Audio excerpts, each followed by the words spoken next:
Hello everyone and welcome back to another video. So you have basically blocked someone on Snapchat and now you're thinking about unblocking them again. So you're in the right place because today in this video I'll show you exactly how can you unblock anyone on Snapchat. All you need to do is to follow up with me till the very end of this video and let's jump right into it.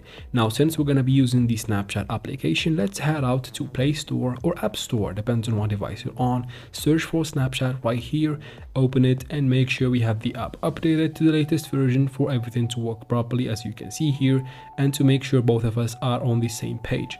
So after updating your app, you can finally now open Snapchat. Make sure you are logged into your account and now we need to head out to your profile. So just tap on the Bitmoji in the top left corner right here.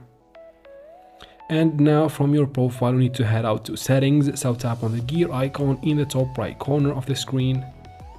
And here we are on settings. Go ahead and scroll all the way down to the bottom. So we basically need to find a category that is named blocked. So keep scrolling until we reach the bottom and here it is, guys. This is the blocked section that we want to get on. So go ahead and tap on it and from here you find everyone that you have ever blocked on Snapchat. All you need to do from here is to go ahead and remember their username and then unblock them. So why do you need to remember the username? Because once you unblock them, they won't be back on your friends list. So we need to remember the username to add them back if you want, of course. Here I am, I have just unblocked someone on Snapchat. If I want to add them back, tap on the search icon in the top left corner and search for the name that I have told you to remember, of the username basically.